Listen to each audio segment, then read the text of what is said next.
amazing viewers. Thank you so much for joining me on my program once again. I appreciate you wherever you are connecting from.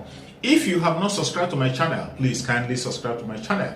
Click the notification bell so that you'll be notified each time I upload a video. You will be among the first to receive it. Thank you so much and remain blessed. The Senate President said what? That there is an insider. It looks like an insider. Oh my God! All this, I don't want to get into that. You don't just start speculating with serious business. All this. If there is, say who he is or how. All I'm saying is that we have problem with the fundamental purpose of government in this country. The fundamental purpose in government, as stated in the Constitution, is security and welfare of its citizens. And we're not doing well in that. The earlier we realize that we need to get more people to police, more intelligence, more security agencies, personnel, and the better for us. But we are not doing good in that area. No, I mean, you do not agree with what the Senate President said. Because I don't want you to be joining me with Senate President. That is his own opinion. If he has an insider and he has the information, why don't he share it with other people? I don't want. I thought you say we are going. Wait now. I thought you say we are coming to discuss. How do we solve this problem? Not what the Senate President says. No, we need to look at the problem. No. And look at the solutions. You are not asking the right person. Go and ask the Senate President who are those that he said are insiders. If you look at what happened there on the ground and how the operation of these elements happened, and perhaps the inkling of those who think that this could not have happened without the help of people on the inside. Do you believe that it was a compromise? Why are you... I didn't know that this is what we are going to discuss. Honestly, I wouldn't have come. Why don't we talk about the solutions? Get more people to do their job. Not what the Senate President said. So if the issue of fifth columnists... My God, no, is there an issue about fifth columnists in the Nigerian security? How would I know? How could you know? You see, this is where this country is not moving forward. You are taking so much of our time talking about what Senate President said. Why don't you call him and ask him? Why should you ask me? My name is Senator Alim Dume. Let me remind you that. A member of the Senate? Yes, but I have not seen the Senate President for a while. Why would you bring me here to start asking me? I thought we would be talking about how to solve this problem. Aren't we talking about it? No, you are talking about Senate President and he said... And the implication of what he said, because there is a very strong implication of what he said. Go and talk to the Senate President about that. If there is an infiltration in our military or our security... Let him come and say, or you go and ask him, please. Okay, let's talk about the solution. If you don't want to respond to what he said, that's fine. I don't want to. Let's talk about what is happening and what happened on the ground. Thank you. If you assess the situation properly, should we have had these elements being kept in this place for this longer time? And how do we move away from having them being kept? Because you said that not in Kanji, in several other correctional facilities, these guys are being kept there. How did we get here? How do we move away from that? Sheon, let me adjust this discussion, please. I'm not here to be lamenting. I thought I'm here to discuss the solution to this problem, and that is the topic you put across, isn't it? Why would you come and be talking about lamenting? We have a security problem in this country. The height of it is one that we witnessed day before yesterday. What do we do? What we need to do, number one, is to get enough security agents on ground or personnel on ground in institutions like this or even areas of public interest. If there were enough soldiers, enough or well-equipped, well-trained personnel at that facility, those ragtag boys that came in, even they are not that professionally trained. Maybe they have one, but I'm sure they are not as trained as the Nigerian police, the Nigerian army. How come they come there? It's because they don't have, that place is not fortified enough.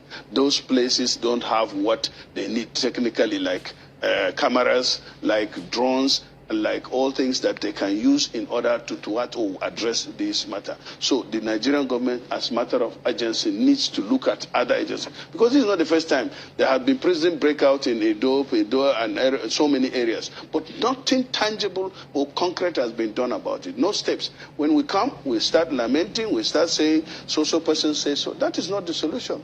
Let us address this matter.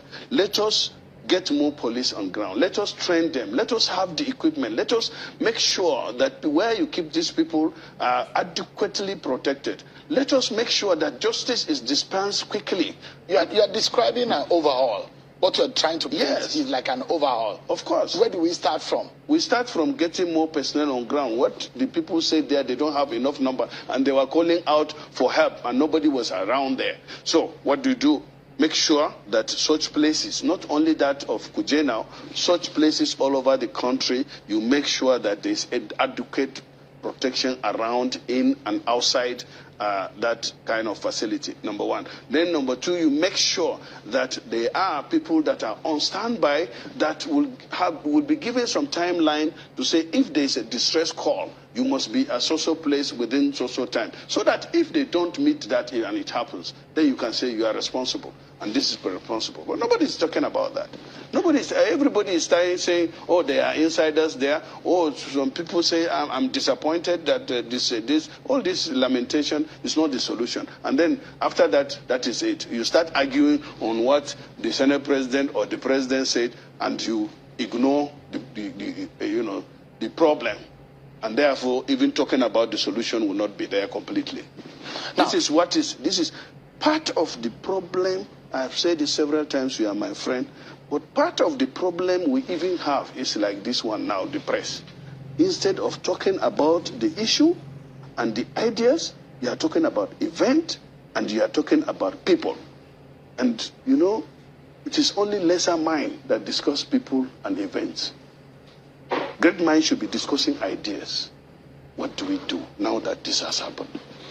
Senator Ali Ndume, when a president, a Senate president, and people like yourself speak about the issue, then it calls attention for it because you are privy to information. Now, yes. If you tell me something, I take it seriously because of your position as a politician in this country. Now, that's why the implication of this is what we are looking solution for. Now, the big question here, which bothers me, those guys that are on the loose. Yeah. What they are capable of doing. Yeah. How do we stop them? That is what now, we don't know where they've gone. We don't know where they are. Now you are talking those two. Or I will say that those that are responsible, that is the security agencies, call their heads and say, get these people back in 2 days. Remember what Babangida did when Anini was on the loose and he was even, robbing everywhere and even being so, let's say, spraying money.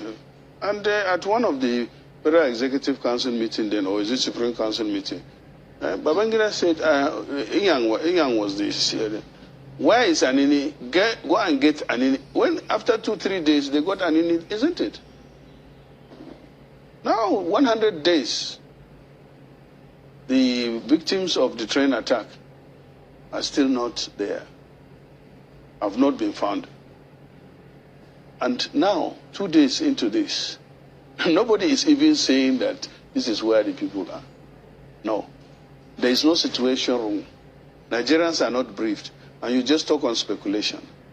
Now, Senator, you are from Borno State. Yeah. Where the nation is fighting the terror war. I mean, a nation fighting terror war is at war. And the big question here is that you've described us populating the security agencies, I mean, the military and all of that. But these are not immediate solutions. Now, these guys are on the loose. We are talking about immediate protection of lives and property in this country. Lives are under threat. What do we do now? Ask the people in charge to get these people back within 2 days, 3 days, or whatever you want. Can they do it? They can. How would they go about it? Well, give them what they want. If you say, go and do this, and what do you need? They will tell you. Give them what they want. Let them go and do it. They can do it. If those guys that attacked the Correctional Custody Center, from what we're hearing, I understand, but the same guys who attacked the train in Kaduna. Well, I don't know about that. No, I'm saying if they were the same, I mean, according to the report we are hearing, if they were the same set of people who carried out this attack, and ISWAP, we understand, have taken responsibility, how do we deal with it? Go after them. They are Nigerians, they are in the country. I'm sure if there was a proper response that day, that night, I mean, those people would have been apprehended or neutralized, as you call them. But there was no proper response, and they said it 4 hours into the time they were attacked. No support from anywhere. Now, so when you say that nobody is briefing anyone, who should be briefing the nation? Who should be talking to Nigerians? The service chiefs are there, and the NSA is there, the president is there. This is not a state matter, but if it is in a state, the state governor is supposed to be doing that. You see it happening everywhere. On a final note, Senator. Honestly, we're in trouble. Don't take these things lightly. I'm worried. I am worried too. No, I don't think so. I am very worried. No. And that's why we made it a top agenda. If we are serious, we should be talking about how to address this matter and what citizens need to do. Not to be talking about or allowing people to be just speculative and then you make it an issue. I'm disappointed. I'm really disappointed with the response of so many leaders. And it's our responsibility, the responsibility of government, the security and welfare of its citizens. And then you have leaders responding as if it is a casualty, it's not their responsibility. It's our responsibility. I feel pained. I feel pained to be called a senator, and I'm almost like helpless, or many of us are like that, sitting down to be observers. And you come and ask questions. If you have the power tonight, Senator Alindo, yes, how do you fix the security situation? Well, I'll call the security chiefs to prepare properly, and then I'll tell the nation what's going on, sharing with them what needs to be shared without compromising the security situation. But I'll get it done. The president is supposed to, or whoever is responsible, is supposed to sit some people down and get results. And get results. Not just making statements. I hear people, I said it before. When it comes to issues like this, it is the president himself that is supposed to be talking to Nigerians, not some advisor on press. Who should be taking responsibility? The president, of course, and all of us. How will they do that? He's the president. He's the president. Is the president anything? You see, religiously, let me tell you, by the time you take responsibility or you ask people to elect you as the president of the Federal Republic of Nigeria, anything that happens to any Nigerians, God will hold you accountable for it.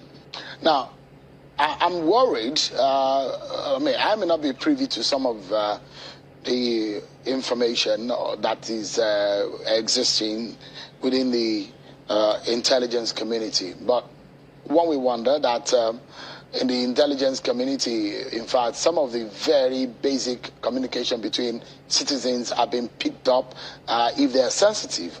If these elements have come on foot, that's what one of the things the Senate President highlighted. They came on foot, and the number, there's several of them that came on foot. Now, how did they travel that distance without being noticed? They carried out these exercises for several hours, we understand. Now, the big question here is, now, after doing all of this, in Senate climes, health will be rolling right now. People's jobs will be lost because this is a disaster. And the president said he's expecting a report. In fact, some people have criticized the president's statement, saying he was disappointed. I mean, those who would criticize to say, is the president not aware that these things are porous to this point? Is the president just getting to know at this point? What is the Minister of Interior doing? What is the Minister of Defense? What's the Minister of Police? What are these guys in the top echelon of security? What are they doing? Some people probably would have lost their jobs. Some people would have resigned voluntarily because of this disaster that is on the nation's hands. Yeah, so there are two ways to look at this. Number one, those organizations that you mentioned, the coordinating elements within the national security architecture, a lot of them were there, or even if they were not there in person, they had representatives when Mr. President made that statement.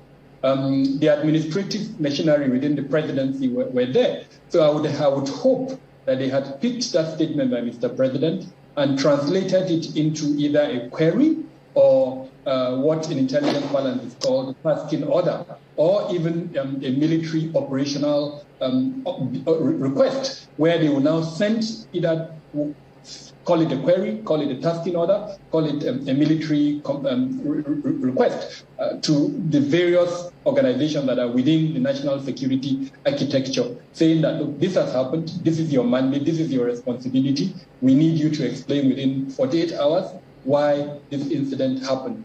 And the other ramification of it is to set up a commission of an inquiry or an investigative body to now look into the development, find out who was responsible, whose inaction, or perhaps whose collaboration led to the issues. Last time I was in your station, we talked about the role that the Ministry of Digital Economy, and I think I keep on forgetting the name of that ministry, the role it can play in security. Now, we're all aware that there are several masks around that facility. Communication happened. The good thing, again, I'm going to be very circumspect in what I say. The manner, the platform with which they communicated are platforms that could have been picked before the incident and are platforms that can be investigated after the incident. So I'm hoping that this coordinating element who we've talked about would pick up this, run an investigation.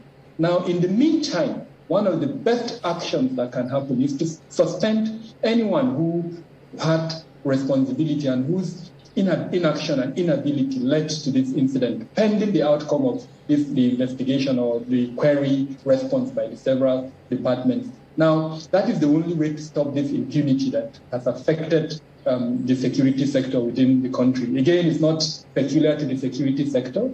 It's a common factor that runs across virtually all sectors of the Nigerian state. But it's really unfortunate that same factor is also affecting the security sector. We need to stop it, and we need to stop it like yesterday. Now, I mean, you share a lot of insights. You're a man of knowledge in this field, in this sector of security, and a lot of Nigerians respect what you say. I'm just hoping that this is just an aside, whether or not you share as much of this knowledge with the security community in Nigeria. Do you? Government and relevant agencies, do you? Do you share this kind of knowledge with and insight with them? Sheung, gladly. You're aware, first off, I do run, I own an commercial intelligence firm called Beacon Consulting. Now, just to give you an example, I talked earlier on about a campaign that the global body IS started. If you pick my report for May, it was mentioned, and that report I share free. It's a report that I spend a lot of resources in developing, but I share it freely to all the security departments. I don't know whether they bother to read. Occasionally, sometimes I get calls from them, but never formally. Now, again, on this platform, I believe a lot of security departments watch this platform. You invite me, you don't pay me. I spend my time, my resources, and of course, my knowledge I share. So I'm doing my part. The other side of it is, again, when issues come up that I believe are of relevance, we write briefs, and we send those briefs to the relevant security department. So that's the best we can do, just to inform, and if they use it, fine. If not, we've done our part. On a final note, Mr. Adamu, I'm not in doubt, and no iota of doubt in my mind about the level and the amount of knowledge available, not to only Nigerians, to the government. And I sometimes feel that what exactly is happening to us? Is he a curse or something? We are very intelligent and very knowledgeable Nigerians. In fact, in the military, in the police, in every sector of our society. And when people leave this society, they go elsewhere and they thrive and they do very well. And I'm not in doubt of the fact that there's a lot of knowledge that is being shared, that is known within the Nigerian sector. But there is a consistent and a constant failure to adopt those knowledge into practical gains for the Nigerian people. This is, in simple terms, policy and governance. There is a failure of that, and it's been several years of that. How do we fix this? Nigerians are disappointed. There is a lot of disbelief from the Nigerian people, a lot of disconnect from the people to the government. Security does now look like every citizen's business. It's supposed to be the primary role of government. government looks that it has failed in its job. Where do we go from here, Mr. Adamu? One word: accountability. If we can introduce accountability within the security sector, it will change all of this. And the best way to introduce accountability is to have what I would describe as monitoring and evaluation capacity within the security sector, so that we give key performance indicators. We appoint you as the Inspector General of Police. At the time we appointed you, kidnap for ransom in the country was the metrics she's showing about, let's say, 500 in a month. Now your key performance indicator will be reduce it to 100. And that means we should have a system for monitoring in a very transparent manner. And that is what I do in my consultancy. We have these metrics. These metrics would help us in reviewing progress. And for me, anything short of that, unfortunately, would allow a continuation of that. But if we introduce accountability through monitoring and evaluation, and this introduction of these key performance indicators, as well as the strengthening of the legislative oversight over this, most of these organizations are within the executive arm of government. And so their failures is also partly the failures of the coordinating elements within them. So the best way to kind of put an eye and ensure performance is to enhance legislative oversight. And the best way to enhance legislative oversight is to increase the capacity of all the committees within the National Assembly. Now, the challenge is that because of our military legacy, a lot of our legislators, unfortunately, are either uncomfortable or, for lack of a better word, hesitant to get themselves involved in proper legislative oversight over these organizations that are within the security sector. So they need to increase their capacity to understand the security sector and to hold them accountable in the everyday oversight. The second element is the legislation, and I must commend the Buhari administration in terms of improving legislation within the security sector, but they must take it further by implementing a security sector governance reform, so that we see an improvement, especially in the ethos of the functions of these organizations, where they see the average Nigerian as one that they should protect and not one that they should use their weapons against. All right. Thank you so much, Mr. Kabiru Adamu, for your thoughts and the insight that you've shared tonight on the program. A lot of us who, if you are in your 40s or your 50s, you'll be wondering how this nation has deteriorated in terms of security this badly, and a lot of places in Nigeria are now very difficult to live in. Health, education sector also gasping for breath. Thank you so much for your insight tonight. We'll take a break, everyone, and when we return, we're seeking answers. There is a huge security challenge in Nigeria, but how do we overcome the dilemma that we have faced? We have now been turned into... Thank you so much for your patience to watch from the beginning to the end. I hope you have learned something from the video you have just watched. The video you have just watched is to bring information to your doorstep and for educational purpose. It is not to demonize anybody. Let us watch continuously and see who can be able to make a sense out of every nonsense we are seeing. We must continue. We move. It doesn't matter what they do. It doesn't matter what they say. They will kill us. We'll kill them. At the end of the day, Biafra is here. Thank you for watching. If you have not subscribed to the channel, please kindly subscribe to the channel. Click the notification bell so that you're notified each time I upload a video. You will be among the first to receive it. Thank you and remain blessed. Bye-bye. See you again.